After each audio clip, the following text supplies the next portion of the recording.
Mulai bulan ini. Jadi eh monthly class bulan ini tuh temanya lumayan menarik nih. Kita bahas tentang pendidikan seks. Oke, Mbak Indah izin off cam katanya lagi kerja. Wah, hari Sabtu masih kerja tapi masih semangat ya buat ikut kelasnya gitu, Masya Allah. Oke, teman-teman semua. Sebelumnya perkenalkan dulu, nama saya Rifa. Jadi hari ini saya akan menemani teman-teman semua di kelas monthly class ini yang cukup menarik, tapi bukan saya tentunya yang ngasih materinya. Itu ada Teh Fitri Andriani, itu ya teman-teman yang udah muncul juga ya tadi ya, udah masuk. Itu halo Teh Fitri. Halo Terifa.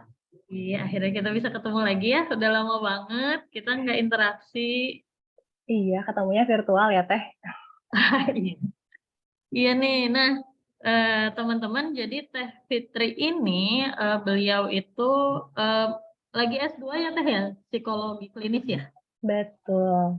Ya, tapi aktivis nih di psikologi anak gitu. Jadi makanya temanya itu sekarang eh, dibilang berat, berat gitu ya. Tapi sebenarnya kayaknya untuk sekarang itu pembahasan tentang sex education kepada anak tuh kayaknya perlu gitu. Nah, kenapa sih bisa perlunya itu gitu? Jadi teman-teman siapin semuanya, kita bakal langsung aja nih biar lama kita nanti diskusinya. Dan kalau misalnya teman-teman juga ada yang mau nanya di tengah-tengah diskusi juga nggak apa-apa ya Teh ya. Boleh Oke, banget. kalau gitu aku langsung aja ya kasih ke Teh Fitri. Jadi mangga Teh Fitri kita sambit, kita sambut teman-teman. Ini dia Teh Fitri Andriani. Silakan Teh. Hatur nuhun Terifa. Assalamualaikum warahmatullahi wabarakatuh. Selamat pagi teman-teman semuanya. Senang sekali bisa eh senang sekali ya pagi hari ini meskipun hari libur kita bisa saling sharing di virtual meeting kali ini. Nah, ini tuh momennya momen sharing ya. Jadi nanti teman-teman kalau misalnya punya pengalaman, punya pendapat, boleh banget langsung share aja di kolom komentar atau nanti juga boleh open mic ya.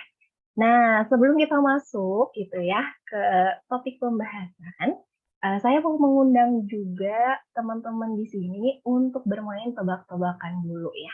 Jadi, saya mau kasih tebak-tebakan. Boleh minta izin untuk share screen?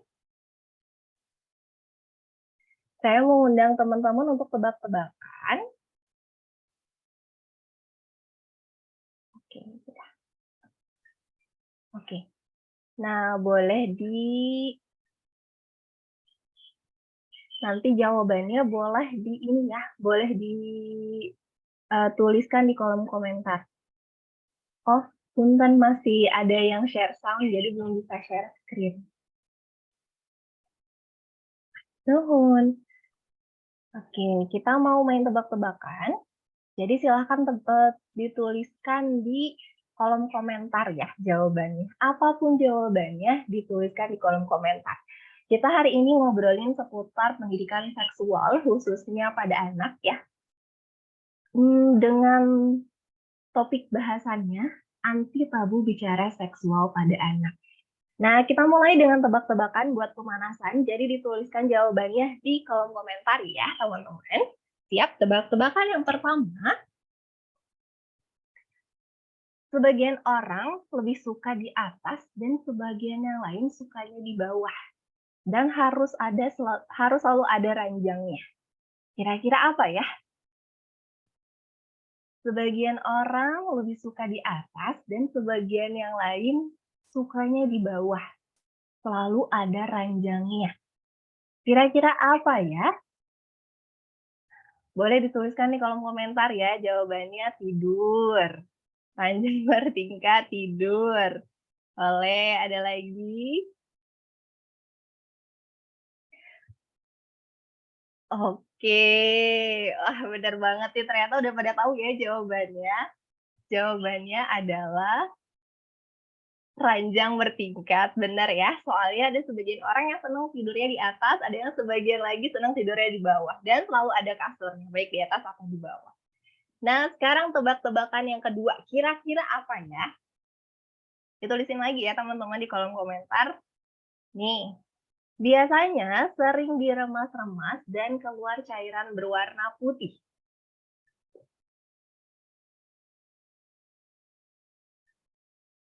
Odol.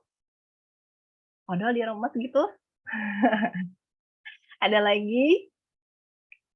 Biasanya sering diremas dan keluar cairan berwarna putih. Sabun, pos sabun mandi. Yeay. Yeay. Masya Allah. Oke, nah udah ada yang jawab bener nih. Jawabannya adalah meres santan kelapa. Zaman dulu kalau belum ada santan instan, kita meres dulu ya kelapanya. Terus akhirnya ngeluarin cairan berwarna putih atau santan. Nah sekarang tebak-tebakannya. Kenapa tadi Pak? Pakai santan instan kan sekarang. Iya ya, sekarang udah ada santan instan. Meres kelapa untuk bikin santan. Iya. Oke, selanjutnya tebak-tebakan terakhir nih ya. Bisa jawab nggak kira-kira? Saat kita berdiri, dia tidur, tapi giliran kita tidur di kasur, dia malah berdiri. Nah, apa ya kira-kira?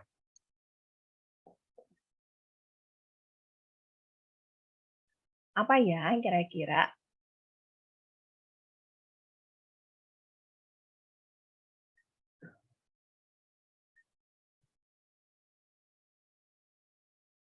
Oke.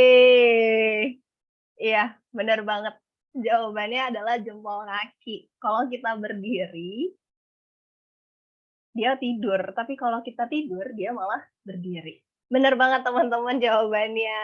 Wah, ini kayaknya apa namanya? Udah pada tahu jawabannya ya. Oke. Nah, benar yang disampaikan. Tadi yang pertama ada ranjang bertingkat, terus yang kedua ada memerah santan, yang ketiga ada jempol kaki.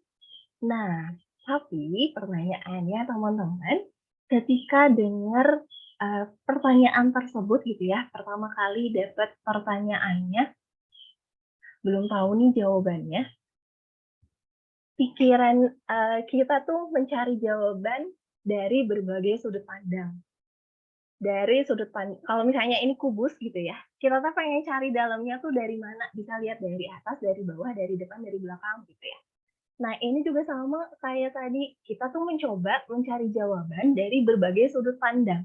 Dan akhirnya yang kita keluarkan adalah pilihan yang menurut kita itu sesuai dengan ketentuan sosial atau sesuai dengan norma yang berlaku di tempat tersebut. Nah, tapi kondisi ini juga menggambarkan pandangan kita terhadap pendidikan seksual. Mungkin ya, teman-teman ketika membaca pertanyaan tersebut, ada pilihan jawaban lain yang tidak teman-teman sampaikan di kolom komentar. Apapun itu. Karena tadi kan pilihan ya, yang dituliskan di kolom komentar adalah pilihan. Tapi ada kemungkinan jawaban lain yang mungkin tidak dituliskan di kolom komentar. Karena pertimbangannya mungkin karena saya merasa itu tidak sesuai dengan etika, atau mungkin itu karena tidak sesuai dengan konteks pembicaraan, atau mungkin tidak sesuai juga dengan perasaan saya merasa malu gitu ketika harus menyampaikan kemungkinan jawaban yang lainnya. Nah, hal itu juga sama dan tentang pandangan kita terhadap pendidikan seksual itu, teman-teman. Jadi, pendidikan seksual ini bisa dilihat dari berbagai sudut pandang. Apakah dari dekat, dari jauh, dari atas, dari bawah, gitu ya, dari depan, dari belakang. Kita boleh melihat dari sudut pandang yang beragam. Tapi, balik lagi ke kondisi yang tadi, ketika kita tuh punya pandangan yang lain dan itu kita nilai sebagai sesuatu yang tidak sesuai dengan norma atau membuat kita merasa malu, itu tidak kita ungkapkan. Nah, kondisi ini justru ternyata dapat menghambat kita, mungkin sebagai orang tua saat ini, atau mungkin para calon orang tua gitu ya, untuk memberikan pendidikan seksual pada anak. Karena persepsi kita yang ambigu terhadap pendidikan seksual pada anak. Oleh karena itu, peraturan pertama dalam pendidikan seksual itu adalah menghindari ambiguitas. Jadi kita harus menghindari nih sifat-sifat ambigunya. Kayak tadi, pertanyaannya tuh sebenarnya ambigu, bisa multitafsir, bisa ditafsirkan berbagai macam gitu, tergantung kita lihat dari sudut pandang yang mana. Nah, sama dengan pendidikan seksual ini sifatnya ambigu. Gimana caranya supaya kita enggak ambigu? Caranya adalah dengan kita mengetahui dulu sebetulnya pendidikan seksual itu apa sih gitu ya. Nah, kita berangkat dulu dari katanya, kata.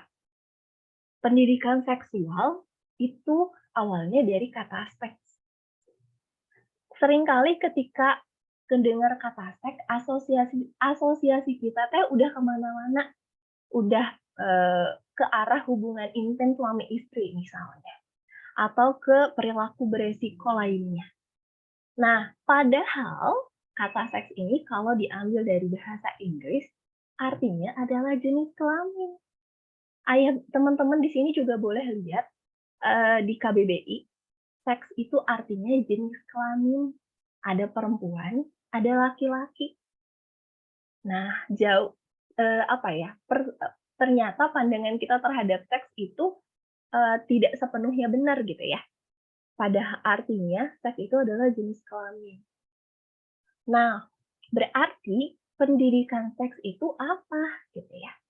Sex education itu adalah memberikan informasi dan juga pemahaman tentang segala hal yang berkaitan dengan jenis kelamin. Ada informasi, ada pemahaman tentang segala hal yang berkaitan dengan jenis kelamin.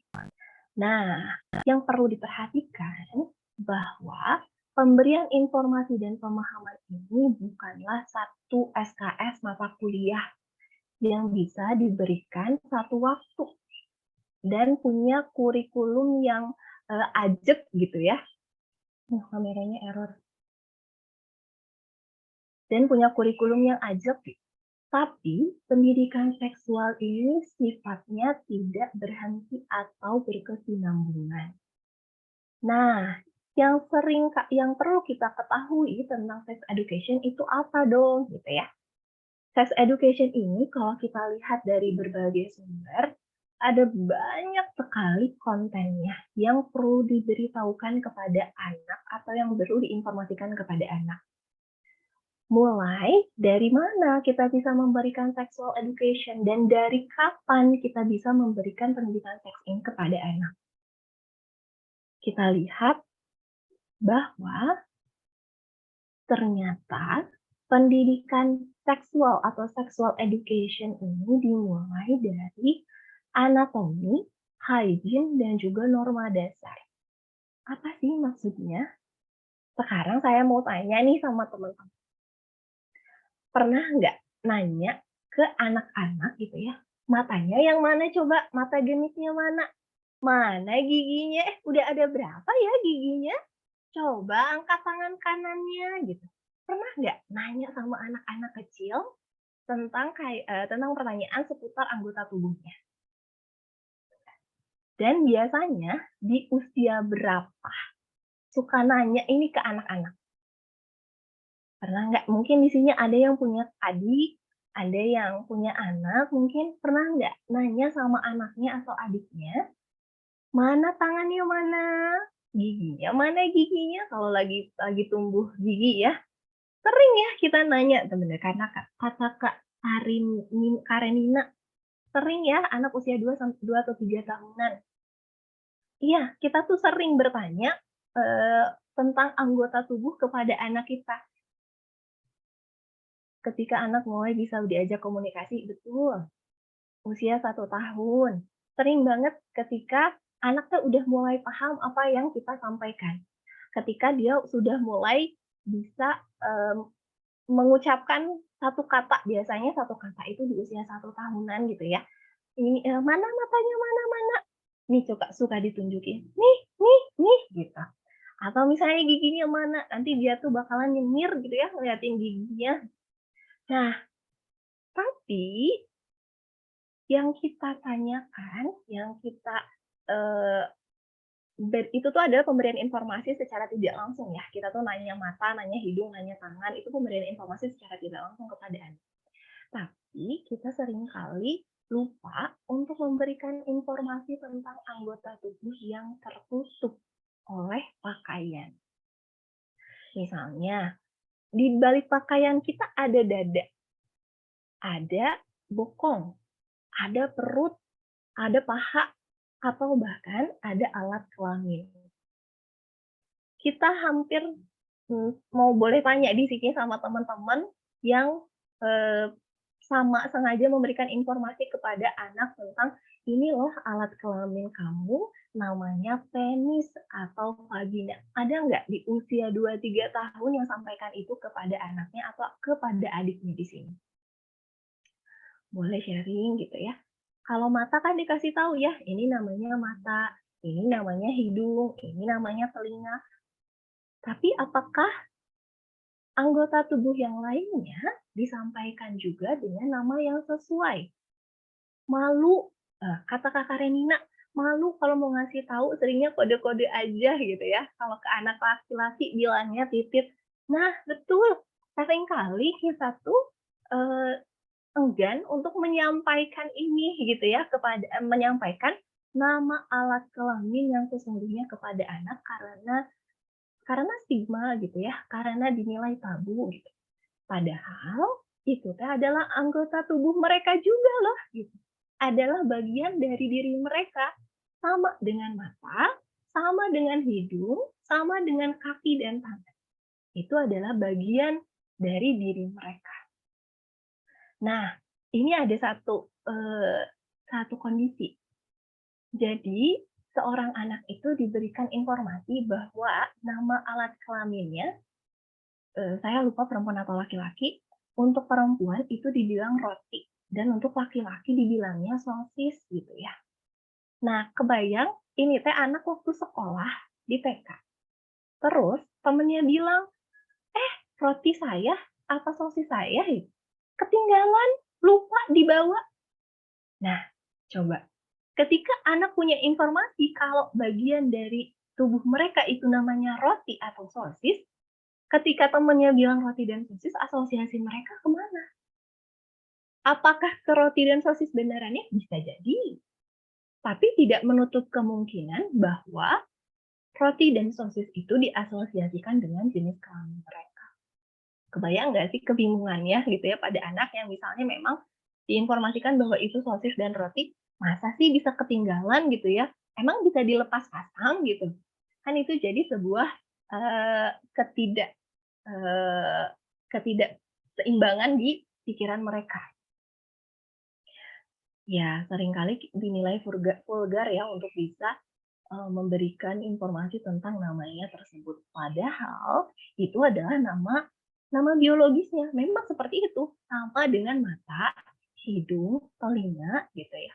Dan apa dampaknya ketika misalnya kita tidak memberikan nama sesuai dengan eh, sesuai dengan namanya. Yang pertama yang tadi ya, mereka asosiasinya bisa kemana-mana gitu. Ketika mendengar kata tersebut, bisa ke objek sesungguhnya, bisa juga ke alat kelamin mereka. Dan yang kedua, mereka jadi enggan untuk menyampaikan bahwa ketika ada seseorang yang melihat atau memegang area pribadi mereka, mereka jadi nggak mau cerita. Karena ketika saya cerita tentang area pribadi saya, itu tuh dinilai sebagai hal yang memalukan. Jadi, hal tersebut meningkatkan resiko adanya atau terjadinya pelecehan dan juga kekerasan seksual pada anak. Nggak jarang anak yang pernah dipegang bahkan sampai melakukan suatu hubungan, tapi mereka nggak cerita sama orang tua. Karena mereka rasa itu adalah permainan, karena si orang dewa ini adalah cerita nyata. Seorang anak, dia masih TK, anak perempuan, sama saya lupa, guru ngajinya kalau nggak salah. Ini di sebuah desa. Terus alat kelaminnya itu dilakukan hubungan seksual gitu. Anak ini nggak cerita sama orang tuanya. Ketahuan itu ketika anaknya merasakan sakit beberapa hari kemudian. Nah, setelah diperiksakan ke dokter, ternyata ada luka di situ. Setelah diusut, barulah ketahuan. Kenapa? Ketika ditanya, anaknya, kok kenapa kamu nggak bilang gitu ya? Mamahnya kan panik. Kenapa harus bilang gitu? Kan aku lagi main. Anaknya jawab seperti itu. Aku lagi main. Karena mereka nggak paham kalau itu tuh adalah bagian tubuh mereka yang mereka harus jaga. Jadi, penting untuk kita menyampaikan bagian tubuh mereka, termasuk alat kelaminnya, dengan nama yang sesuai. Selain itu, kita juga sampaikan tentang hygiene-nya. Gimana sih cara ngebersihinnya? Gimana sih cara merawatnya? Gimana sih cara mengelolanya, menutupinya dengan benar? Ya. Kalau di usia 2-3 tahun, anak mulai ada toilet training. Di toilet training ini juga sebagai salah satu sarana sexual education. Ketika mereka membersihkan bagian tubuh mereka, itu salah satu bagian dari cara merawat atau memelihara anggota tubuhnya. Selain itu, juga kita bisa memberikan norma-norma dasar kepada anak. Ketika mereka udah diberitahu nih namanya apa gitu ya. Ini namanya mata, ini namanya hidung, ini namanya penis, ini namanya vagina. Disampaikan kepada anak. Kita juga bisa menyelipkan kepada anak. Mana bagian tubuh yang boleh dilihat dan mana yang tidak boleh dilihat oleh orang lain.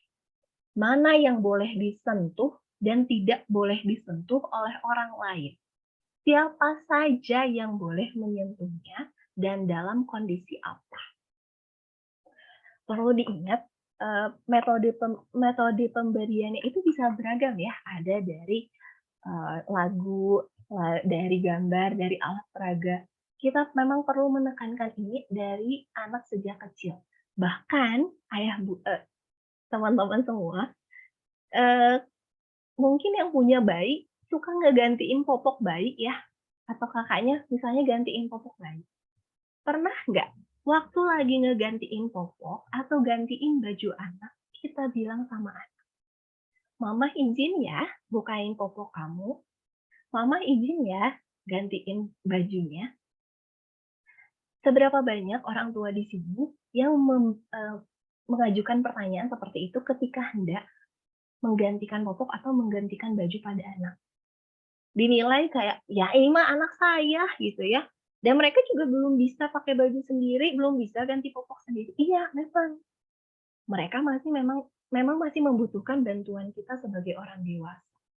Tapi proses kita atau cara kita memperlakukan mereka dengan bagian tubuh mereka itu adalah bagian dari pendidikan seksual, di mana kita menanamkan pada mereka bahwa ketika ada orang lain yang hendak menyentuh area pribadi mereka, harus seizin dari mereka, tidak terkecuali orang tua kita. Itu. Oke. Nah, itu yang perlu ditekankan pada anak. Yang paling dasar ini bisa dimulai sejak kecil, bahkan ya tadi, dari mulai ngegantiin popok. Nah, ini ada cerita dari salah satu rekan saya. Kenapa akhirnya si anatomi, hygiene, dan norma dasar ini sangat penting diterapkan pada anak. Jadi, anaknya ini usia 6-7 tahun gitu ya, masuk sekolah dasar. Kemudian mereka sedang berkunjung ke rumah kakek neneknya. Di situ ada paman dan juga tantenya yang memberikan mereka hadiah, memberikan anak ini hadiah, anaknya laki-laki. Beriin celana panjang. Nah, ketika datang, ini hadiah gitu ya. Wah, dia ucapkan terima kasih dong ya kepada om tante. Om tantenya karena ini tuh celana, karena menebak-nebak gitu ya ukurannya, si cobain gitu, di si kekecilan atau kebesaran. Maksud tantenya tante dan, pamannya adalah pengen anak ini nyobain. Terus akhirnya si anak ini, "Sini sini sini," dibukain gitu celana. Apa yang anak ini lakukan? Anak ini langsung menolak, "Enggak, aku cobain di kamar." Dia bilang seperti itu, meskipun pada om dan tantenya. Kemudian om tantenya bilang, "Nggak apa-apa, sini aja, ini kan sama om sama tante, nggak apa-apa, nggak usah malu," gitu ya. "Nggak usah malu, sini dicobain celananya," gitu. "Ini buka dulu celananya, cobain dulu." Anak ini tetap dengan pendiriannya, "Enggak, aku coba di kamar om," gitu, dia bilang. Dan akhirnya dia bawa celananya ke kamar, dia cobain sendiri. Anak 6-7 tahun sudah bisa memakai, celana sendiri ya, sudah bisa memakai pakaiannya sendiri.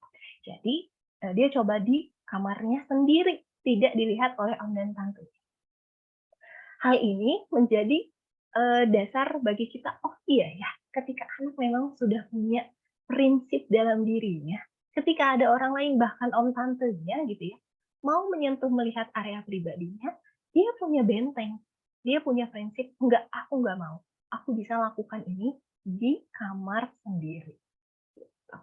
Dan kebayang kalau misalnya ada orang lain di luar keluarga yang mau menyentuh atau melihat area pribadinya, dia bisa melakukan, hal-hal yang, eee, kita ajarkan ya ketika misalnya ada orang lain mau melihat atau menyentuh area pribadi, kita bisa, berikan edukasi untuk melakukan tolak, teriak, lari, dan lapor. Kemudian area-area pribadi mana yang boleh dan tidak boleh itu juga memang harus disampaikan kepada anak.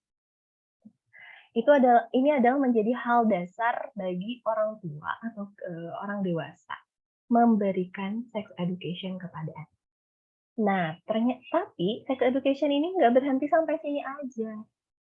Setelah anak tumbuh gitu ya, di pertengahan sekolah dasar, sekarang anak sudah mulai masuk masa pubertas. Edukasi seksual tidak berhenti, diberikan selanjutnya adalah tentang pubertasnya. Apa sih pubertas itu? Perubahan yang terjadinya seperti apa sih gitu ya? Dalam diri kita, badan kita berubah, emosi kita berubah, pikiran kita berubah, termasuk juga relasi sosialnya berubah dengan lawan jenisnya, dengan orang yang lebih dewasa. Itu semuanya berubah. Banyak hal yang berubah. Dan itu perlu disampaikan kepada anak. Baiknya ini disampaikan ketika anak memang memasuki usia pubertas gitu, hendak memasuki usia pubertas. Jadi jangan ragu untuk menyampaikan bahwa ada perubahan-perubahan yang terjadi di masa pubertas. Kalau perempuan bisa dikasih tahu sama ibu gitu ya, tentang menstruasi, gimana sih prosesnya sampai bisa berdarah gitu. Gimana cara membersihkannya? Apa yang harus dia lakukan setelah proses menstruasi selesai? Dan pemberian informasi kapan saja sih menstruasi ini akan muncul pada anak. Jadi anaknya nggak kaget, oh kenapa aku tuh berdarah lagi gitu ya. Itu memang perlu disampaikan kepada anak. Begitu juga dengan anak laki-laki gitu ya. Salah satu ciri pubertas pada anak laki-laki adalah mimpi basah. Itu bisa disampaikan oleh ayah dengan cerita, "Dulu ayah juga kayak gitu loh, gini gini gini." Karena kadang kalau mimpi basah itu suka nggak kelihatan gitu ya di anak laki-laki. Apalagi anak laki-laki yang suka sesekali masih ngompol gitu ya, apalagi ketika misalnya capek atau lagi cemas gitu ya, masih suka ngompol di usianya, kadang sulit untuk dibedakan mana mimpi basah dan bukan mimpi basah. Dan itu memang perlu disampaikan oleh ayah kepada, anak laki-lakinya gimana prosesnya, apa yang harus dia lakukan gitu ya. Karena kalau sebagai orang muslim, ketika memang sudah menstruasi atau mimpi basah, kita kan harus melakukan mandi gitu ya. Itu prosesnya semuanya diajarkan kepada anak, sedetail itu diajarkan, supaya tidak, menjadi ambigu. Jangan kita balik ke, aturan yang pertama. Aturan yang pertama adalah menghindari ambiguitas. Jadi kita harus menghindarkan hal-hal yang sifatnya ambigu dengan cara memberikan informasi sedetail mungkin kepada anak yang kita ketahui. Tapi kalaupun kita nggak tahu, nggak apa-apa. kita bisa sama-sama mengajak anak untuk belajar bareng gitu. Kita cari yuk bukunya, banyak sekali buku-buku tentang pubertas ini di toko buku gitu ya, atau di internet yang tentunya kalau dari internet perlu kita saring dulu ya sebagai orang dewasa, mana yang boleh diperlihatkan kepada anak dan yang tidak boleh diperlihatkan kepada anak. Oke, kemudian setelah mereka memasuki usia pubertas gitu ya, mulai tertarik sama lawan jenis, semakin muncullah ketertarikan dengan lawan jenis dengan hadirnya relasi romantis. Mulai pacaran gitu ya, mulai deket-deket sama lawan jenisnya. Sekarang saya mau tanya juga nih sama teman-teman, pernah nggak sih ngerasain jatuh cinta? Pernah nggak sih ngerasain suka sama lawan jenis? Saya yakin semua orang di sini pasti pernah mengalaminya. Karena itu adalah naluriah ya, itu adalah anugerah dari Tuhan buat kita gitu. Ketika kita mau punya perasaan itu, salah nggak? Salah nggak kalau kita suka sama orang? Adalah perasaan yang wajar. Itu adalah sebuah anugerah gitu. Kalau kita suka sama orang, kita tertarik sama orang, itu adalah sebuah anugerah. Tapi yang bisa kita kendalikan adalah bagaimana cara kita berespon terhadap perasaan itu. Ketika kita misalnya suka sama lawan jenis, yang salah itu apanya sih? Yang salah adalah gimana cara kita mengungkapkannya.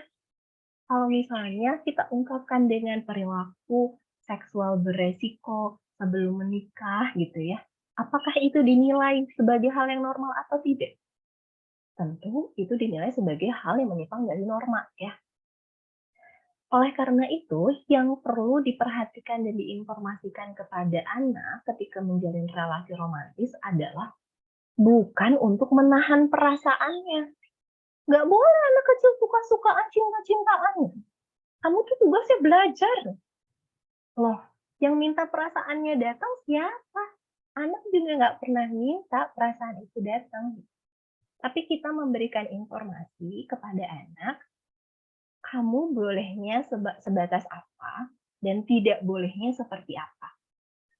Ini akan sangat bergantung dengan keyakinan masing-masing dalam keluarga. Ada keluarga yang memang mengharuskan anaknya ini teh pacaran. Kalau nggak pacaran berarti dia teh nggak populer. Karena kepopuleran adalah sesuatu yang penting di keluarga tersebut. Tapi ada juga keluarga yang kamu nggak boleh pacaran. Nanti pacaran itu kalau misalnya pas udah mau nikah baru pacaran. Ada. Dan itu sangat tergantung pada keluarganya masing-masing. Jadi, kalau orang tua pengen anak itu mengekspresikan relasi romantisnya sesuai dengan harapan orang tua, sesuai dengan norma yang berlaku, sampaikan.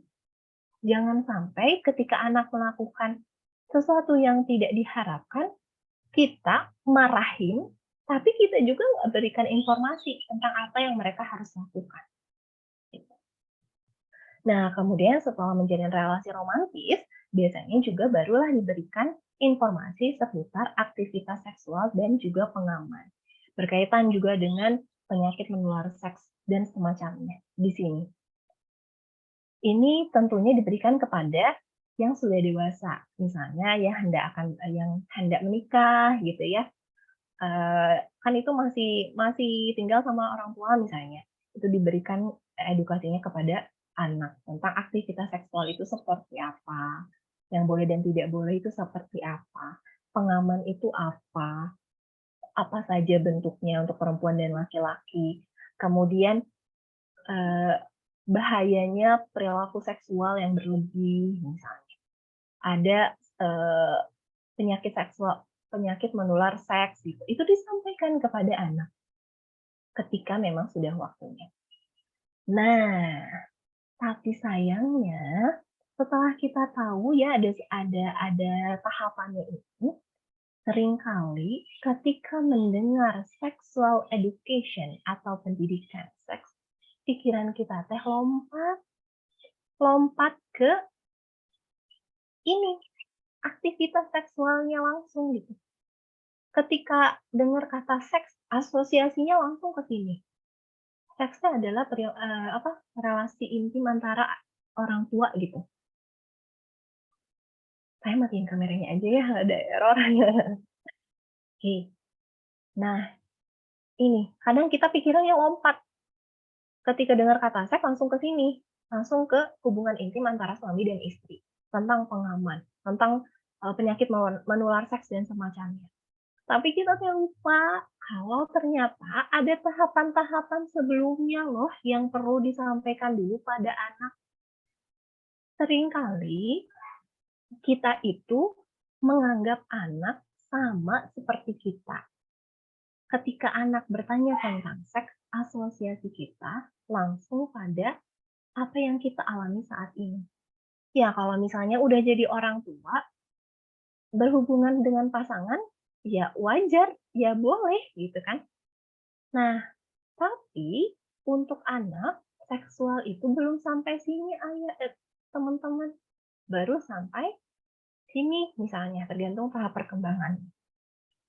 Tapi kita tuh udah ngeasosiasiin ke sini duluan. Gitu. Jadi kita terlalu lompatnya jauh banget gitu ya untuk menafsirkan kata sex education. Yang sering kali ini menjadi dasar kenapa pendidikan seksual itu dinilai sebagai hal yang tabu, sebagai hal yang memalukan untuk disampaikan. Ya wajar, kenapa? Kalau misalnya kita berpikir sexual education adalah tentang masa anak kecil diajarin perilaku seksual gitu ya. Ya iya gitu, dan emang belum waktunya gitu. Dan emang belum waktunya dikasih tahu.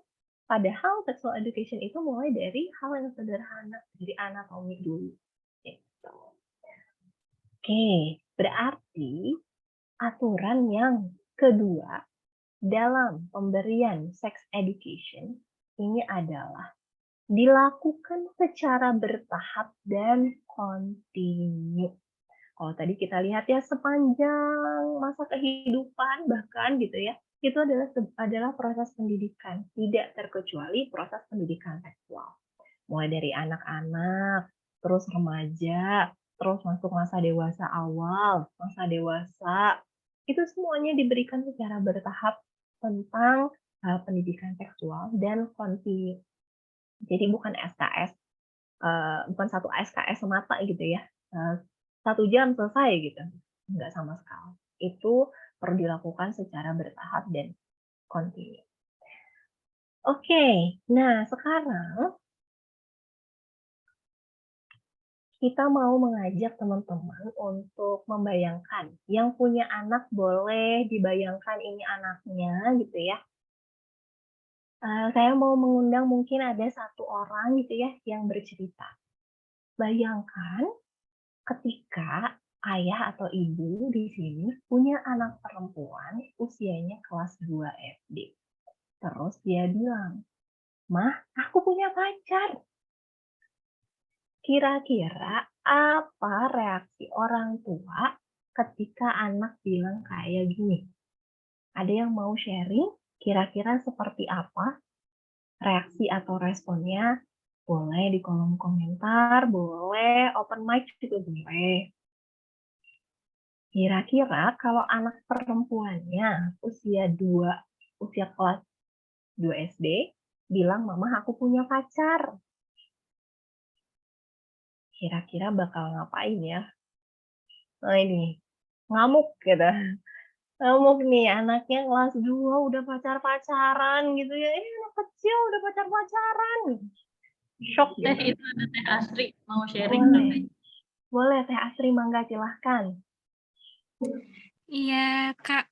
Mungkin kalau kelas 2 SD ditanya dulu kali ya, emang pacar itu apa gitu. Terus mungkin kalau misalkan udah dijawab, jadi tahu gitu kan sebenarnya definisi pacar menurut anak ini tuh apa gitu. Terus mungkin dari situ baru bisa merespon lagi sih, Teh, kayak gitu.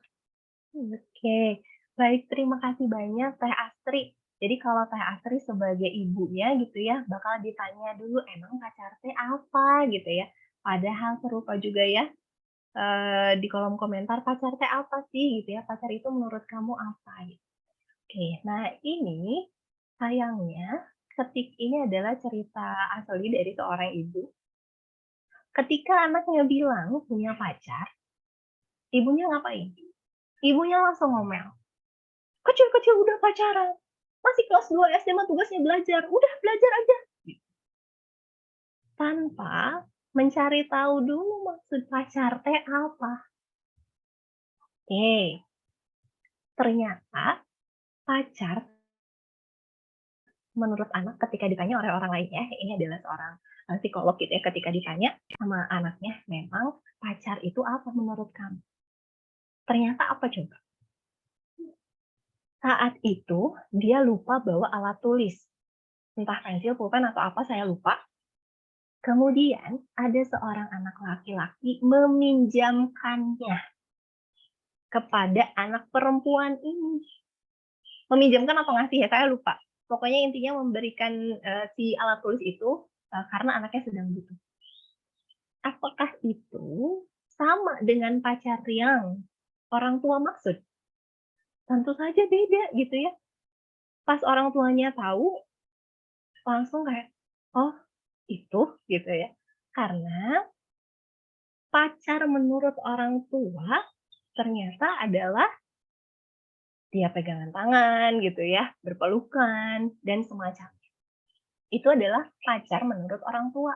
Sedangkan pacar menurut anak, itu adalah dia membantu aku ketika kesulitan, gitu. Dan ini sebetulnya bisa dijadikan momen untuk orang tua memberikan pendidikan seksual pada anak dan juga memberikan pemahaman yang benar tentang pacar itu seperti apa. Sesuai dengan, lawan jenis sesuai dengan, eee, usia perkembangannya, gitu. Nah, kemudian masuk pada cerita yang kedua. Nah, boleh sharing lagi. Ada yang mau sharing? Bayangkan kita menjadi seorang ibu atau ayah, anak laki-laki kelas 4 SD bertanya tentang kondom. "Mama, kondom teh apa?" Kira-kira gimana ya reaksi kita ketika anak nanya ini? "Mah, kondom teh apa?" Ini anaknya laki-laki usia 4 SD. Boleh siapa yang mau sharing kira-kira apa yang akan dilakukan oleh orang tua, ayah, bunda gitu ya, ketika anaknya bertanya ini?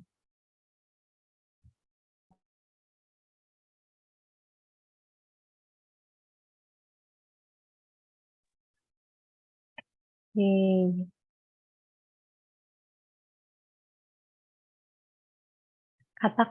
Tahu kata kondom dari mana? Tanya dulu kamu dengar dari mana? Oke, oke. Nah, kalau di sini, menampilkan situasi yang ideal ya.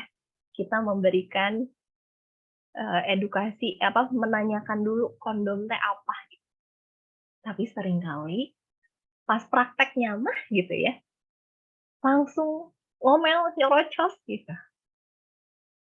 Ini cerita dari seorang ibu juga sama. Ketika anaknya kelas 4 SD terus dia nanya, "Mama, kondom." Reaksi ibunya apa? Reaksi ibunya adalah, "Kamu kecil-kecil udah tahu kayak gitu?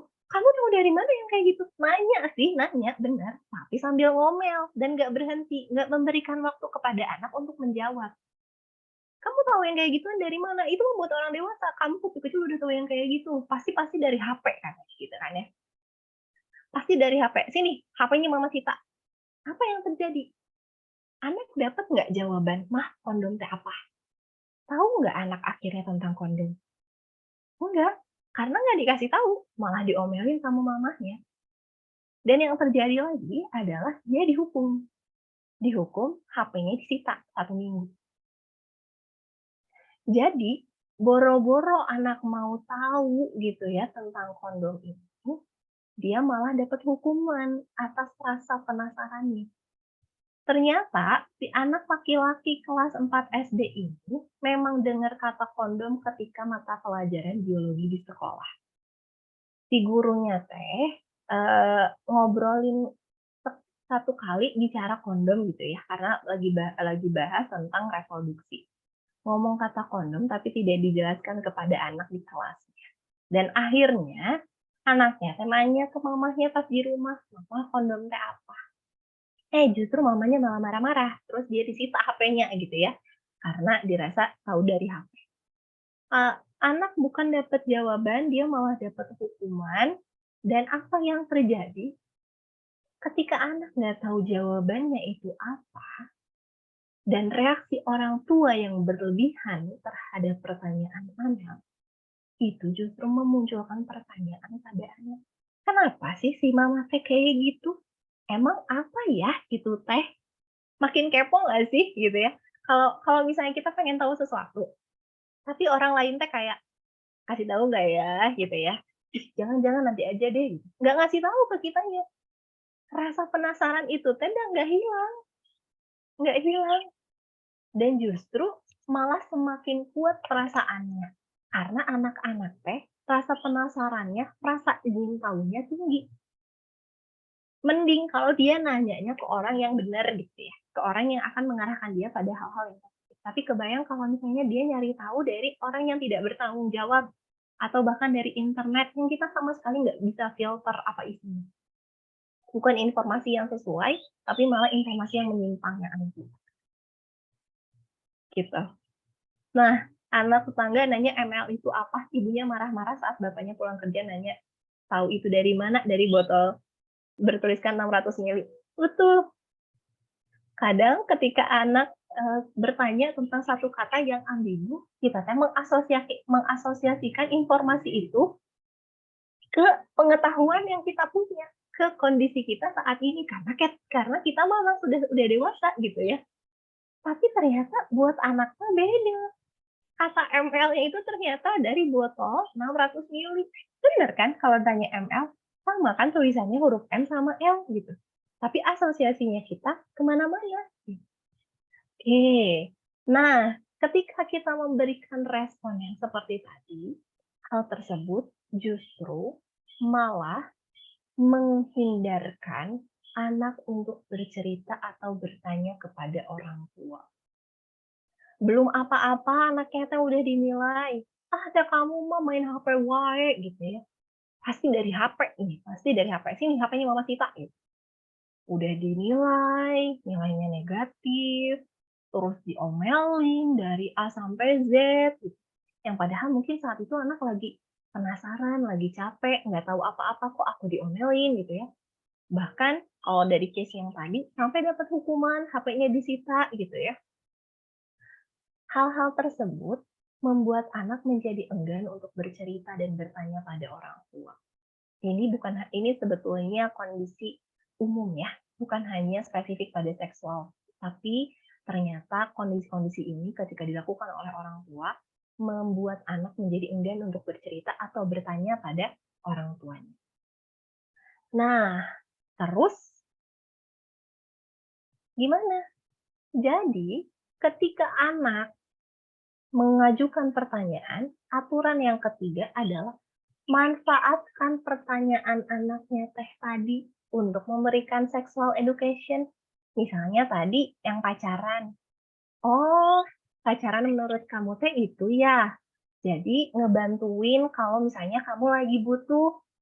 Nah, dari situ kita arahkan.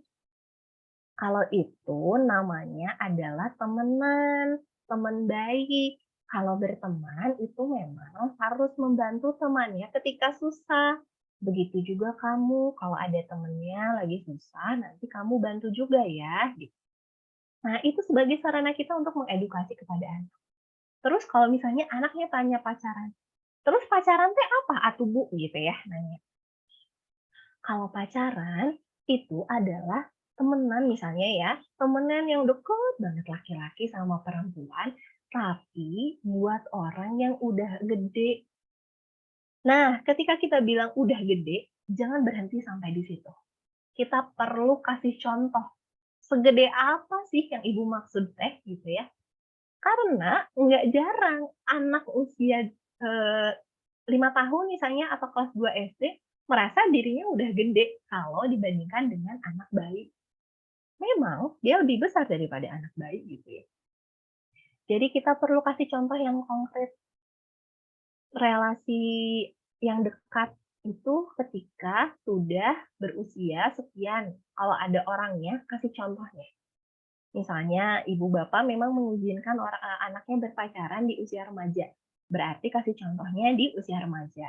Tapi kalau ibu bapak tidak mengizinkan gitu ya, nanti aja kalau misalnya udah memang mau menikah boleh pacaran ya. Kasih contoh, orang dewasa yang dimaksud teh kayak siapa? Misalnya, oh itu tuh kayak si teteh yang ini, yang dia teh memang udah dewasa, udah kuliah misalnya. Sampaikan sejelas itu kepada anak. Dan ketika sudah terjawab nih pertanyaannya gitu ya, anak tidak mengajukan pertanyaan-pertanyaan lain, alihkan pada hal-hal lain. Jadi kalau misalnya ibu takut gitu ya, ke lingkungan nanti ada pertanyaan-pertanyaan lain, ketika pertanyaan awal sudah terjawab dan itu cukup untuk anak seusianya, kemudian dialihkan pada aktivitas yang lain. Misalnya tadi udah dijawab ya pacarannya seperti apa. Terus dialihkan, itu kalau pacaran dan temenan teh, Dek, sekarang ibu boleh minta tolong nggak sama adek? Tolong beliin ini dong di warung. Udah selesai sampai situ. Gitu. Jadi ketika anak bertanya, klarifikasi dulu apa sih maksud anak dan manfaatkan pertanyaan anak sebagai sarana edukasi. Hindari tadi judgement, ceramah, atau bahkan hukuman kepada anak. Nah, kebayang ini adalah jejaring dunia maya ayah, ibu, bapak, ayah, bunda gitu ya. Jejaringnya teh rumit pisan, kesana kesini teh nyambung. Kalau misalnya tadi anak teh penasaran, terus tidak tersalurkan rasa penasarannya, nanya ke orang tua malah dimarahin, ya aku mau nyari ke siapa? Misalnya nanya ke temen, lah temen juga sama-sama informasinya terbatas. Ya udah, nyari ke internet yang dia punya aksesnya dari berbagai hal. Ketika dia ngetik aja, yang keluar udah puluhan ribu, ribuan, ratusan gitu ya. Informasinya sangat banyak. Dari berbagai sumber dia bisa cari informasi tersebut. Kalau informasi yang dia peroleh itu memang sesuai dengan norma atau pandangan orang tua, ya alhamdulillah jadinya edukasi. Tapi ibu bapak yakin kalau ketika mereka searching di internet, mereka nggak akan ketemu dengan akun-akun ini. Ini saya capture sendiri dan ini memang nyata adanya. Ada akun-akun yang menjadi sarana para predator seksual gitu ya untuk anak-anak di bawah umur. Dan ini teh sangat mudah diakses, entah ini dari internet, sosial media ataupun aplikasi. Banyak banget kejadian yang akhirnya ini membawa pada kekerasan seksual dan juga perdagangan anak. Mungkin kita nggak familiar ya, karena kita tidak menyelaminya. Tapi kalau kita lihat satu-satu, di sini ada akun FWB, FWB teh Friends with Benefit. Jadi temenan tapi cuma buat kesenangan semata. Kesenangan konteksnya itu adalah kesenangan seksual. Misalnya ini, ada F Bekasi yang mau ngerum kah malam ini wanna know each other, aku N20 ya, ada burung hantunya. FWB F Bekasi ada yang mau nginep bareng today N24. Itu teh kode-kode yang diberikan oleh kelompok-kelompok di sini gitu ya. Dia nyari perempuan yang bisa diajak tidur bareng dengan dirinya. Dianya itu laki-laki usia 20 tahun, laki-laki usia 24 tahun. Kemudian ada juga yang memang dia menyediakan layanan jasanya sendiri gitu. Halo nih nama saya ini usianya sekian tahun, siap menjadi pendengar untuk Anda. Untuk informasi lebih lanjut ini ada nomor handphonenya, dia sertakan tinggi badan, berat badannya gimana. Dan juga ada akun-akun yang memperjualbelikan video atau foto. Jadi di akun itu, misalnya kamu mau foto bagian mana, seterbuka apa, itu ada harganya. Misalnya, saya mau lihat area dada ke atas, itu harganya 300.000 per foto, atau bahkan ada yang cuma puluhan ribu gitu ya, untuk memperlihatkan anggota tubuh. Dan dikirim, terus ditransfer. Nah, kalau kata Kak Dian, ada penyedia jasa pacaran untuk beberapa hari. Ini salah satunya yang Cuddle Care ini ya. Ini tuh penyedia layanan untuk diajak jalan, bahkan diajak temen kondangan gitu juga ada gitu, jasa-jasanya kayak gitu kan ada. Dan ini aplikasi michat di mana anonimus semuanya. Jadi nggak tahu siapa orang yang di-chat, siapa orang yang nge-chatnya. Di salah satu daerah di Provinsi Banten, waktu itu ketahuan,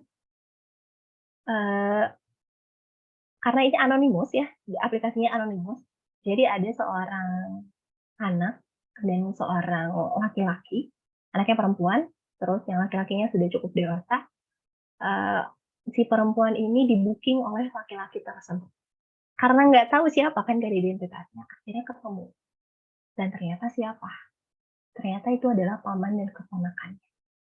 Kayak, wah, ternyata seperti itu gitu.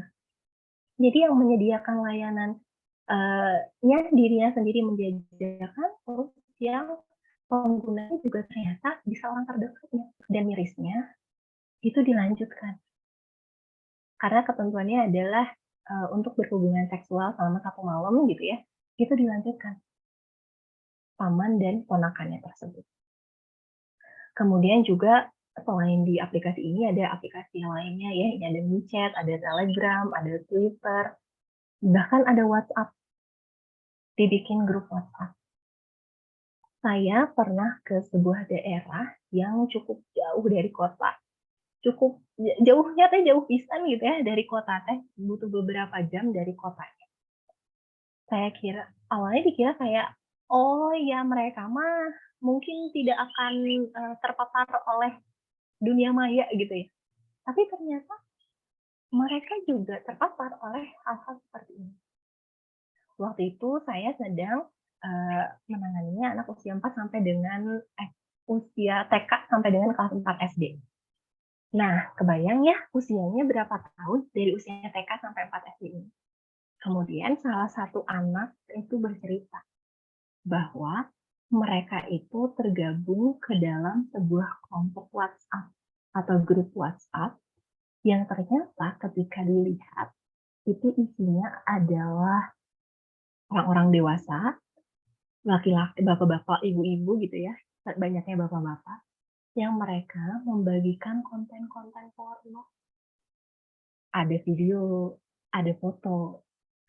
Anak ini tuh bisa masuk, yang usia TK sampai usia kelas 4 SD bisa gabung ke grup itu.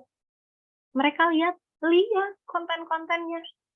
Bahkan mereka nobar, nonton bareng si videonya di depan saya. Ketika saya datang, saya tanya, lagi nonton apa? Mereka sembunyiin. Ketika dicek, ternyata, oh, mereka lagi nonton video porno. Dapat dari mana, baru akhirnya ketahuan. Dan mirisnya lagi adalah, salah satu anak itu mengajak hubungan yang seperti yang dia tonton kepada temannya. Jadi, bukan hanya sekadar ditonton, tapi juga dilakuin gitu sama si anak-anak ini. Bikin ngelus dada ya kalau dengar-dengar cerita tentang kayak gitu, saya suka kok ada gitu ya. Sedih banget gitu rasanya ngelihat. Tapi itu fakta yang terjadi itu memang seperti itu. Itu tuh kurang lebih ada 15 anak. Yang waktu itu satu kelompok saya ada 15 anak dan mereka memang tergabung ke dalam WhatsApp grup itu semuanya. Sedih banget ayah bunda, ibu bapak semuanya ketika dengar cerita-cerita seputar kejahatan-kejahatan seksual kepada anak dan remaja. Itu karena apa? Karena mereka tidak tahu informasinya tentang seksualitas ini. Mereka tidak tahu mana yang boleh dan tidak boleh untuk dilakukan. Ketika mereka tahu, mereka tuh punya benteng. yang saya ceritakan tadi di awal. Anak rekan saya tidak mau dibukain celananya oleh om tantenya karena itu adalah privasi. Jadi prinsipnya adalah aturan yang keempat, jadilah informan utama buat anak. Jangan sampai anak mencari informasi dari sumber lain yang tidak bertanggung jawab. Oke, Ayah Bunda, Ibu Bapak, teman-teman semua, terima kasih banyak atas kesempatannya untuk sharingnya. Mudah-mudahan apa yang tadi disampaikan bisa kita sama-sama internalisasikan gitu ya, dan kita coba aplikasikan dalam kehidupan sehari-hari. Pasti memang tidak mudah, tapi nggak ada yang nggak mungkin gitu ya kalau misalnya kita memang mau mencobanya. Sekian dari saya. Wassalamualaikum warahmatullahi wabarakatuh. Saya kembalikan ke Teh Rifka. Waalaikumsalam warahmatullahi wabarakatuh. Wah, aduh aku juga gimana ya? Speechless ini Teteh. Nah, bener banget gitu ya kata Teh Fitri tadi, justru ketika orang tua gitu ya, atau mungkin kita sebagai onti-ontinya gitu ya, tante-tante gitu yang punya keponakan gitu, atau punya ya tetangga gitu ya, anak-anak yang masih kecil, ketika kita nggak bisa memberikan informasi yang tepat terkait sex education, justru anak tuh malah cari informasi dari luar gitu ya, apalagi misalnya udah megang handphone, dia malah cari di Google. Dan kita tahu gitu ya teman-teman, kalau di internet itu apa yang kita search itu bakal ke save dan bakal direkomendasiin terus. Algoritmanya emang gitu. Makanya kenapa yang sekali aja nyari tentang apa, jadi munculnya tuh itu gitu. Saya pernah juga tuh lagi nyari tentang, awalnya tuh aku pengen ngulik nih tentang yang homoseksual, kisah Nabi Lut gitu ya. Padahal kisah agama gitu. Tapi kok munculnya rekomendasi selanjutnya tuh jadi yang aneh-aneh gitu. Jadi hati-hati juga gitu ya. Justru bagusnya memang informasinya dari kerabatnya gitu ya. Jadi biar tetap terkontrol gitu. Nah, mungkin ini sebenarnya ada beberapa pertanyaan juga sih Teh dari kolom chat tadi terkait, mungkin ini ya yang ketemu nih. Terkait tadi yang pacaran ketika kelas 2 SD. Sebenarnya usia kelas 2 SD itu udah wajar gitu Teh, suka sama lawan jenis gitu. Sebenarnya mulai ada hasrat suka sama lawan jenis tuh usia berapa sih? Kira-kira suka sama lawan jenis mulai usia berapa ya? Saya akan tanya balik sama ayah ibu di sini. Pertama kali mulai tertarik sama lawan jenis di usia berapa? Ada yang mungkin dari kelas 1, ada yang mungkin dari kelas 3 misalnya. Ada yang mungkin dari kelas 4. Karena kalau kita lihat, memang ada perkembangan relasi romantis. Nah, itu Teh mulai muncul karena dorongan hormon. Ketertarikan lawan jenis itu dari TK, oke boleh. Iya, tapi dari TK bahkan kayak misalnya anak kelas 3, anak usia 3 tahun gitu ya sama 4 tahun. Aku maunya sama ini deh, ini mah pacar aku. Aku tuh mau mainnya sama ini aja. Pernah nggak lihat cewek cowok yang bareng gitu ya, anak kecil? Nah, kalau kita bicara tentang biologis, itu adalah hal wajar ketika kita tertarik dan itu dipengaruhi oleh hormon kita, dorongan hormon kita. Hormon ini mulai berkembang ketika hormon ini terus berkembang dari anak tuh masih bayi sampai dengan puncaknya pas masa puber. Jadi pas puber teh bukan tiba-tiba muncul gitu ya si hormon ketertarikannya teh, enggak. Tapi memang sudah berkembang sejak si anaknya teh ada gitu ya, dan mulai boom gitu ya, kelihatan banget di masa pubernya. Jadi kalau pertanyaannya, anak di kelas 2 itu mulai tertarik sama lawan jenisnya wajar atau enggak? Bisa jadi lingkungannya memberikan contoh kepada anak untuk berperilaku tersebut sehingga dia melakukan hal yang sama. Jadi kita lihat dulu apakah lingkungannya memang seperti itu. Kalau lingkungannya seperti itu bisa kita anggap sebagai oh ya pantas gitu ya, tanda kutip, oh ya pantas dia mulai suka sama lawan jenis karena lingkungannya juga seperti itu. Tapi kalau misalnya ternyata bukan kok, lingkungannya nggak ada yang seperti itu, bahkan tidak mengenal istilah pacaran atau ketertarikan dengan lawan jenis di usianya gitu. Kita perlu pastikan dulu maksudnya suka teh apa gitu ya sama si anaknya teh. Jangan-jangan kayak pacaran tadi. Saya teh pacaran karena dia teh bantuin saya nih minjemin alat tulisnya gitu. Jadi jangan kalau dinilai ketertarikan itu wajar atau tidak di usia kelas 2, kita perlu klarifikasi dulu lingkungannya seperti apa. Karena memang udah ada bekalnya dari kita mah, udah ada hormonnya gitu ya. Tapi kalau misalnya prakteknya, lihat dulu lingkungannya, dan lihat juga persepsi dia terhadap rasa suka itu seperti apa. Gitu mungkin Teh Rifa. Wah iya ya, kayak inget dulu juga waktu aku SD, ih pegangan tangan, awas hamil gitu ya. Ya nggak sih? Ingat Iya banget itu. benar. Jangan berenang gitu ya, nanti hamil. Nah, betul. Nah, mungkin buat teman-teman yang mau bertanya, boleh langsung raise hand atau boleh juga di kolom chat. Silahkan. Mungkin sambil nunggu juga, aku mau nanya nih Teh. Kira-kira gimana ya ngasih taunya, apalagi ngasih tahu anak-anak, kan kalau kita bilang jangan ini ya, justru malah penasaran ya, nggak cuma anak-anak, tapi kita juga yang udah dewasa, di jangan-jangan teh malah dilakuin gitu kan. Nah, gimana sih Teh cara menyampaikannya? Nih, biasanya anak itu melakukan kebalikan ketika kita bilang jangan, khususnya di usia prasekolah, usia 3 sampai 5 tahun tuh. Ketika kita bilang jangan teh malah dilakuin. Misalnya ibunya bilang, "Ayo mandi mandi." Dia tuh ngelakuinnya kebalikan. Tapi ketika kita bilang, "Udahlah kamu nggak usah mandi, jangan mandi hari ini." Dia malah mandi. Dan ternyata itu memang fasenya. Di fase prasekolah itu memang dia mulai mengeksplorasi bahwa aku teh punya otonomi atas diri aku gitu. Aku teh pengen nyoba berbagai hal dengan segala keterbatasan dia saat itu. Aku teh beda sama orang tua aku. Bukan eh, bukan apa ya? Bukan apa sih?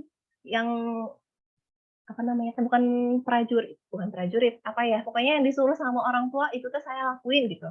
Yang orang tua bilang saya lakuin. Menunjukkan bahwa nggak ada otonomi atas dirinya. Tapi anak usia prasekolah itu mulai menunjukkan ada otonominya. Saya teh beda dan terlepas dari orang tua saya. Saya individu yang berbeda. Orang tua saya individu yang berbeda. Jadi kalau menyiasatinya, biasanya dibilang kebalikannya aja. Bilangin kebalikannya. Misalnya anaknya disuruh makan, hari ini kamu jangan makan ya. Jangan makan. Biasanya anak suka langsung makan, biasanya. Tapi kalau misalnya eh, ada anak yang terus nih ya, itu biasanya berkurang seiring dia masuk sekolah. Ketika masuk sekolah, dia mulai tahu norma, aturan, dan semacamnya. Dia tahu mana yang boleh dan tidak boleh dilakukan. Itu semakin berkurang, dia mengikuti normanya. Tapi kalau misalnya terus-terusan ngelawan apa yang orang tua bilang, A tetap dilawan, B terus dilawan sampai konsisten sampai usia sekolah, ada baiknya untuk dikonsultasikan. Itu sih. Itu Oh, mungkin Teh Rifa. nih udah ada pertanyaan nih dari Teh Indah. Izin bertanya, saya punya anak laki-laki 2 orang, usia 10 tahun dan 5 tahun. Ketika sedang mengobrol dengan kakak masalah ini, adiknya suka nimbrung. Bagaimana cara mengatasinya ya? Sedangkan mungkin kan tahapan untuk ngobrol tentang hal ini berbeda untuk anak usia 10 dan 5. Oke. Nah, mungkin boleh diklarifikasi lagi masalah yang dimaksud itu seperti apa. Karena kalau kita lihat anak usia 10 tahun dia mulai masuk pra-remaja ya. Anaknya di usia 5 tahun, yang satunya itu kondisi yang konkret.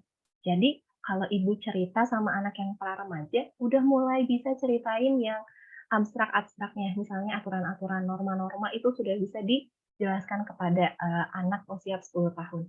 Tapi untuk anak 5 tahun, dia mah nggak akan ngerti dijelasin juga, karena dia mah harus lihat dulu aturan yang dimaksudnya kayak gimana, nggak boleh ini teh yang kayak gimana, nggak boleh itu teh yang kayak gimana, gitu ya. Makanya tadi edukasi kalau buat anak yang area boleh dan tidak boleh di masa anak-anak, itu mah disampaikan melalui gambar, melalui nyanyian, diperlihatkan badannya, Tapi di anak usia 10 tahun kalau kita sampaikan area-area yang tidak boleh, dan boleh disentuh, itu bisa kita langsung ngomong aja.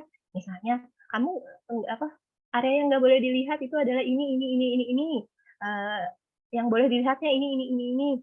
Itu bisa sampaikan ke anak usia 10 tahun.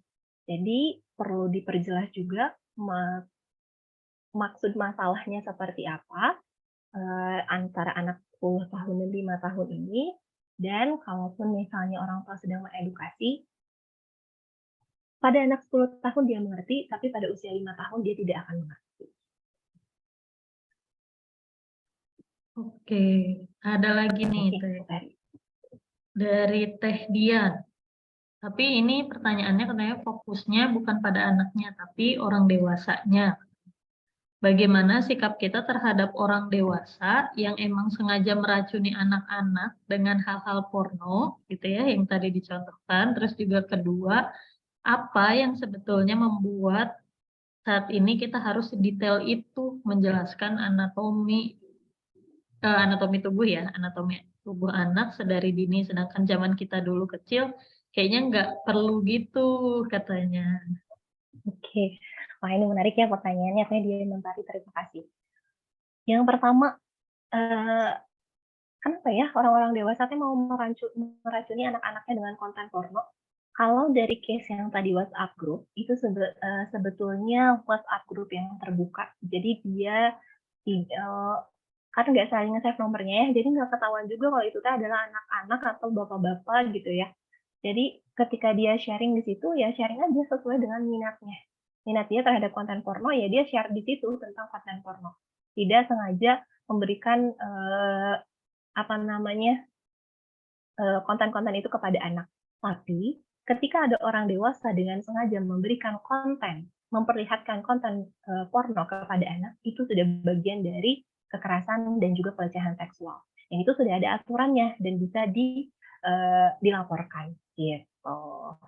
Sudah termasuk ke dalam pelanggaran aturan juga, gitu. Nah, untuk yang kedua, apa yang sebetulnya membuat anak saat harus sedetail mungkin gitu ya, beda sama zaman dulu. Iya, kenapa ya? Jadi pertanyaan juga, kok zaman dulu sama zaman sekarang beda ya gitu. Apa sih yang membuat bedanya? Kalau zaman dulu, kita tahu informasi-informasi itu dari lingkungan kita, yang memang bisa dilihat oleh orang tua gitu ya, bisa dijangkau gitu ya sama orang tua teh, bisa terkontrol.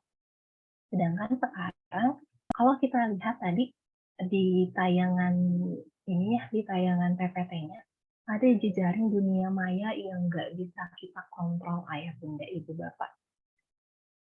Jadi ketika mereka dapat informasi pertama dengan detail dari lingkungan yang tidak bertanggung jawab atau internet, bisa jadi informasi yang mereka dapatkan itu adalah hal yang salah. Hal yang mendorong mereka untuk melakukan perilaku-perilaku seksual berisiko sebelum waktunya. Contohnya seperti anak-anak yang tadi yang nonton di grup WhatsApp. Mereka teh nonton karena, ya aku teh pengen nyobain itu, gitu. Mereka ngajakin temennya karena aku teh pengen pengen nyobain itu. Karena aku tahunya itu teh boleh dilakukan gitu. Karena aku ada di dalam grup itu. Beda halnya ketika anak punya prinsip dan punya benteng ketika tahu ini teh nggak boleh dan ini teh boleh dilakukan. Nah, tujuannya kenapa akhirnya kita memberikan edukasi sedetail mungkin kepada anak yang pertama, supaya tadi menghindari ambiguitas. Supaya nggak ada ambigu tentang konten-konten seksual teh gitu ya. Tubuh-tubuh mereka teh bukan menjadi hal yang ambigu atau multitafsir, itu kan memang bagian dari diri mereka. Supaya ketika ada orang lain yang melanggar hak-hak mereka, mereka bisa tidak ragu untuk menyampaikan kepada orang lain. Karena seringkali anak-anak yang mendapatkan pelecehan atau kekerasan itu tidak berani mengungkapkan atau bahkan tidak bersedia mengungkapkan karena dinilai malu atau karena mereka nggak tahu kalau itu kan sudah melanggar hak diri mereka. Gitu mungkin kajian. Oke, berarti seks edukasi itu sebenarnya bentuknya itu juga buat melindungi anak ya, agar bisa terhindar dari yang namanya pelecehan seksual gitu ya. Jadi mereka juga bisa jadi ngerem sendiri, oh nggak boleh nih kalau bagian ini dipegang sama orang lain, atau oh nonton kayak gini tuh nggak bagus gitu ya Teh ya. Iya, Oke, mungkin betul. ada yang mau nanya lagi. Kita masih ada waktu kurang lebih 10 menit lagi. Mungkin Kalau mau misalnya, nambahin juga Teh Rifa. ya boleh. Kenapa akhirnya si benteng itu jadi penting? Eh, Kalau misalnya kita sebagai orang tua misalnya mengawasi ya penggunaan internet pada anak. Sekarang mah udah ada fiturnya canggih gitu ya, monitoring orang tua. Jadi bisa kelihatan mana yang akses-akses yang tidak diperbolehkan diaksesnya kayak gimana gitu di anak. Tapi apakah aksesnya anaknya cuma itu doang yang bisa dikontrol sama orang tua aja? Apakah warnet, handphone teman, handphone komputer di sekolah misalnya, atau komputer di rumah teman itu bisa dikontrol juga sama orang tua? Kan nggak bisa ya. Ada banyak hal yang tidak bisa kita kendalikan dalam diri anak. Oleh karena itu, yang bisa kita lakukan adalah memberikan bekal sama anak. Nih bekalnya ini. Ketika kamu mengeksplor dunia, gunakanlah bekal ini gitu, sebagai benteng pertahanan kamu. Ya kalau misalnya nggak ada orang tua pun, mau dimanapun gitu ya, kalau dia udah punya prinsip, punya benteng dalam dirinya, dia ada di rumah temen, pakai HP temen gitu ya, di warnet, nggak akan buka-buka konten-konten porno, karena dia tahu itu bukan saatnya saya melihatnya. Gitu. Terlebih kalau misalnya udah sekali nih ya, buka konten porno itu lebih bahaya dibandingkan eh, nafza. Udah ada penelitiannya terhadap kerusakan otak. Jadi anak-anak yang edik sama konten porno itu bagian otak tertentunya memang uh, rusak gitu ya, atau ada masalah, dan lebih parah dibandingkan pada kecanduan nafsa. Itu sih mungkin Teh Rifa. Oke, iya benar banget Teh. Jadi juga mungkin karena kenapa kita tuh harus melakukan seks edukasi ke adik-adik kita yang masih kecil gitu ya, anak-anak. Itu karena memang informasi yang diterima di zaman sekarang tuh sangat besar gitu ya. Jadi dan sangat cepat juga gitu. Itu yang bikin jadi salah satu faktor bikin kebingungan juga di mereka. Dan yang namanya anak kan senang explore ya Teh ya. Jadi pasti ya itu nggak cuma dilihat atau dibaca tapi juga dilakuin gitu biasanya.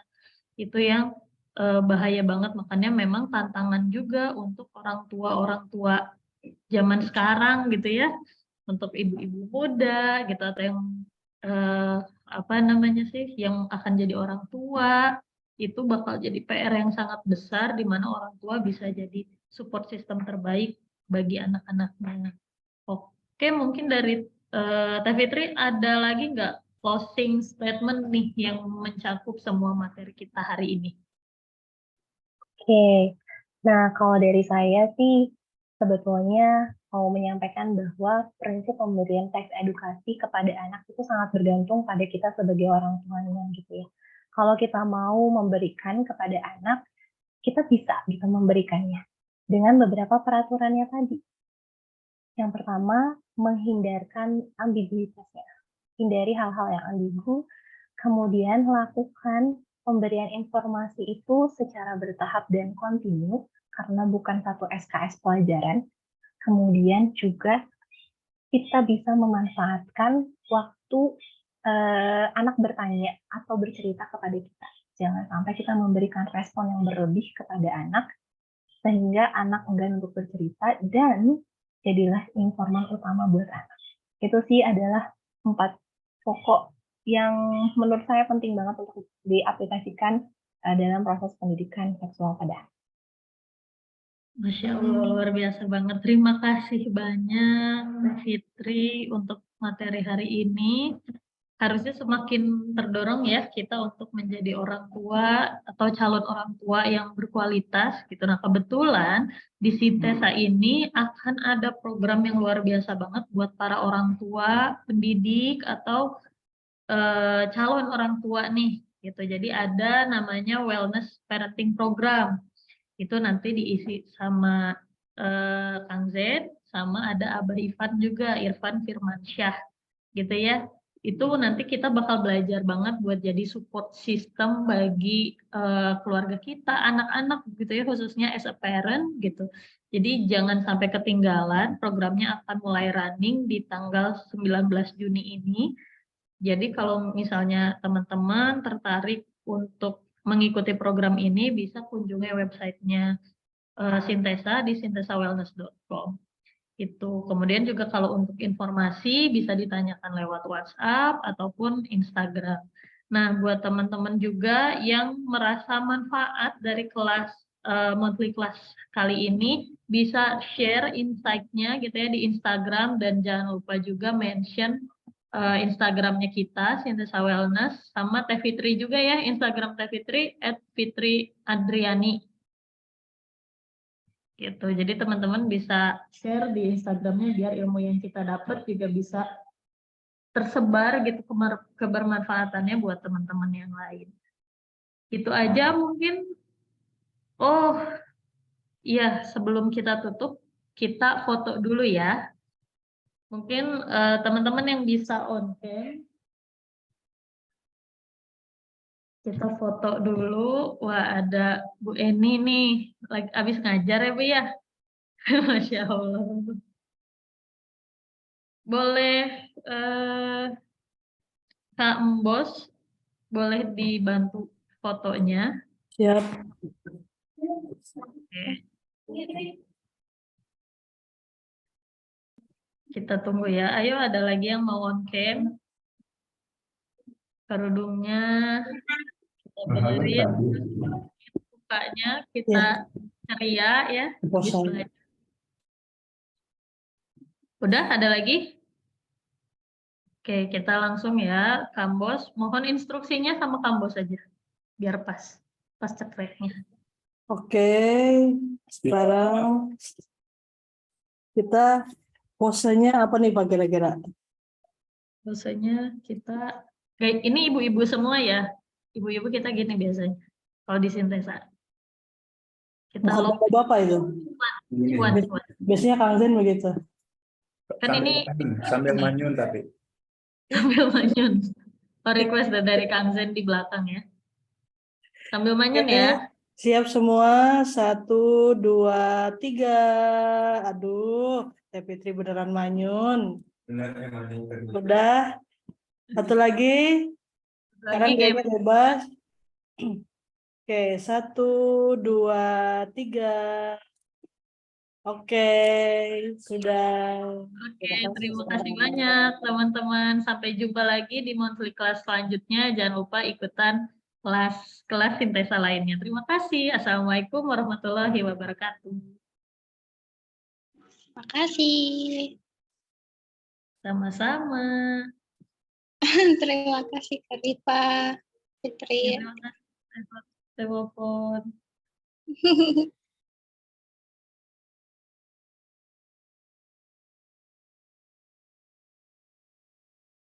Sama-sama, Kak Miras. Sama-sama Teh. Sama-sama semuanya.